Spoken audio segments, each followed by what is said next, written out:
خوب کھاتے تھے، لیکن اس کے باوجود ان کے دلوں میں منافقت اور جھوٹ بسا رہا، جس سے پھر اللہ راضی نہیں نہ ہوتا۔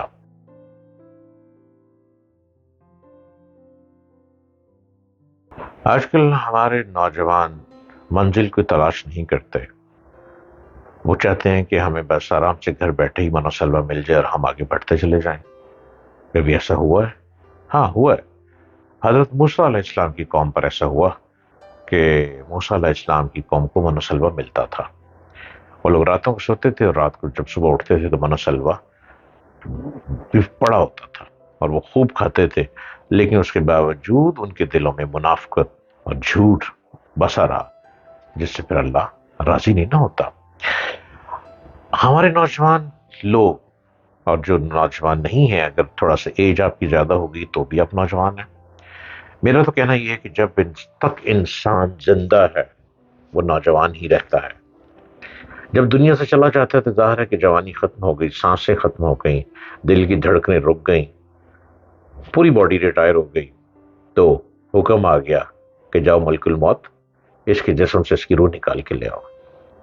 اور جب تک آپ ایکٹیو ہیں، آپ کھا رہے ہیں، پی رہے ہیں، سن رہے ہیں، سوچ رہے ہیں، اور آپ کی سماعت کام کر رہی ہے، آپ کی آنکھیں دیکھ رہی ہیں، آپ ہر بات میں گفتگو میں شامل ہیں، تو پھر آپ نوجوان ہی ہیں۔ کوئی اپنے آپ کو بوڑھا نہ سمجھے۔ اگر آپ خود کو بوڑھا سمجھیں گے تو ذہنی طور پر جب اپنے آپ کو آپ بوڑھا سمجھیں گے تو لہذا آپ نے اپنے آپ کو وقت سے پہلے ہی بیمار کر لیا اور وقت سے پہلے ہی جانے کی تیاری کر لی۔ اس لیے آج اس بات کو زور دے دیں، آپ بوڑھے نہیں ہوئے۔ آپ کی سوچ جو بڑی تھی، اس سوچ کو آج آپ نے دوبارہ جوان کر دیا ہے۔ کس طرح؟ کیونکہ آپ دیکھ رہے ہیں ڈاکٹر جلیل اسلم آفیشل یوٹیوب چینل، اور سنتے چلے جائیے۔ اینڈ السلام علیکم اور آداب عرض۔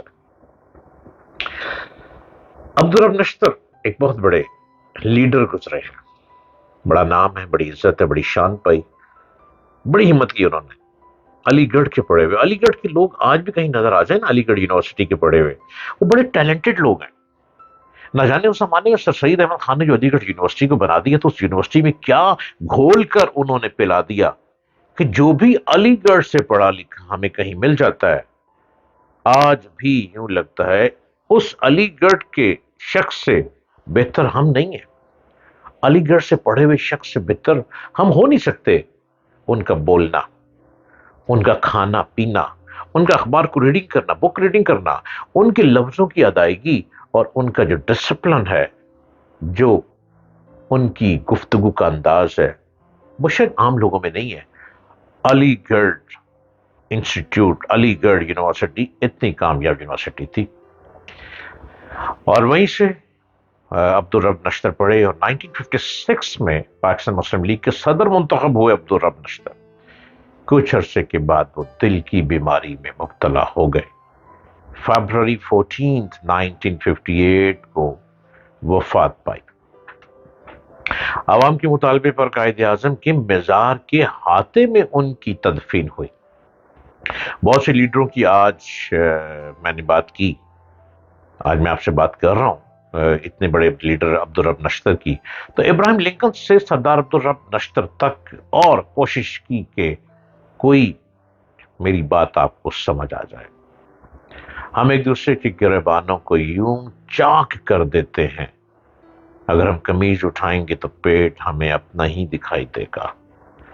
ہم اپنے ہی وطن کو خوار خوار کرنے کی جستجو کرتے ہیں۔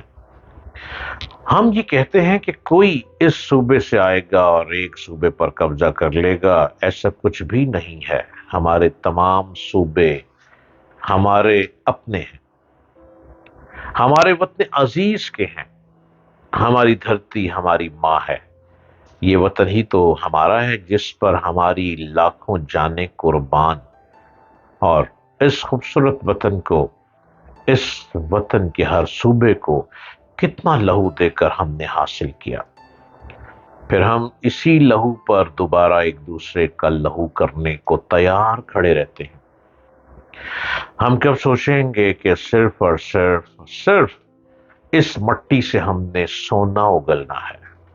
اس مٹی پر ہم نے اب لہو نہیں بہانا، ہم اس میں ہیرے جواہرات اگائیں گے تو کل کو ہماری نسلیں پرسکون وطن میں پرسکون زندگی گزار سکیں گی۔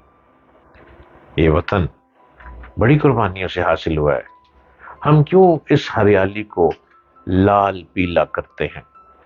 یہ وطن نہ جانے اس زمین پر کتنی ماؤں کے لال، کتنے سپوت دفن ہیں، اس زمین پر پتہ نہیں کتنے باپ دفن ہیں، اس زمین پر نہ جانے کتنی نوجوان بیٹیاں عزتوں کو محفوظ کرتے کرتے لہو لہان ہو چکی اس زمین میں دفن ہے۔ خدا را، ہمیں تو اپنے وطن کو مضبوط کرنا ہے، ہم نے تو اپنے وطن کو اور دنیا کے ترقی یافتہ ملکوں کے برابر لے کر آنا ہے۔ جب تک ہم اپنے من سے منافقت کو دور نہیں کریں گے، جب تک ہم جھوٹ بولنا بند نہیں کریں گے، جو کچھ ہے ہمیں اسی پہ چلنا ہے، جو نہیں ہے ہمیں وقت سے پہلے اس پر ہم دعویٰ نہیں کر سکتے، کیونکہ ہم دے نہیں پا رہے، ہم کسی کو کچھ دے نہیں پا رہے۔ آپ کو پتہ ہے کہ ہمارے وطن میں کتنے لوگ ایسے ہوں گے جو رات کو بھوکے سو جاتے ہوں گے، ہمارے وطن میں کتنے ایسے لوگ ہوں گے جو موت ڈھونڈتے ہیں، خودکشی نہیں کرتے کیونکہ یہ حرام ہے، موت ڈھونڈتے ہیں کیوں؟ کیونکہ وہ بجلی کا بل ہی نہیں دے پاتے۔ ہمارے وطن میں کتنے ایسے لوگ ہوں گے جو بیچارے بہانے ڈھونڈتے ہیں کسی طرح کوئی کلہ بازی کھائیں اور جسم سے روح نکل جائے۔ آپ کو نہیں پتا کیونکہ آپ تو بڑی بڑی گاڑیوں میں پھرتے ہیں، بڑے بڑے جہازوں کے بزنس کلاس میں سفر کرتے ہیں، یہ ہم غریب لوگوں کو پتا ہوتا ہے جو غربت سے آنکھ کھولتے ہیں، غربت کی روٹی کھاتے ہیں، روٹی 25 سے 30 روپے کی ہو چکی ہے، اس کے بھی 4 ٹکڑے کرتے ہیں، ایک ایک ٹکڑا سب کو بانٹتے ہیں اور ایک ٹکڑا خود کھا لیتے ہیں۔ اگر ہم لوگ زندہ ہیں تو شاید کچھ ایسے لوگ ہیں جو لنگر چلاتے ہیں، شاید کچھ ایسے لوگ ہیں جو ہر روز دال روٹی تقسیم کرتے ہیں جس سے لوگوں کے اندر دوبارہ زندہ رہنے کی تگ و دو جاگ اٹھتی ہے۔ اے میرے نوجوان، جاگ جاگ، اے جاگ، وطن تجھ کو پکار رہا ہے، تو جاگ۔ جب تو جاگے گا تو ہم بھی تیرے ساتھ کھڑے ہو جائیں گے۔ تو کس طرح جاگے گا؟ اپنی ذہانت کے دروازے کھول، اپنی تقدیر کو اپنے ہی ہاتھوں میں تالا لگائے بیٹھے ہو، اپنی تقدیر کو اپنے علم اور ہنر سے کھول۔ کتاب نہیں پڑھ سکے کوئی بات نہیں، ہنر سیکھو، ہنر میں ہی سب کچھ ہے، ہنر ہوگا تو آپ بھی، ہم بھی، وطن بھی بہت ترقی یافتہ ملکوں میں شامل ہو جائے گا۔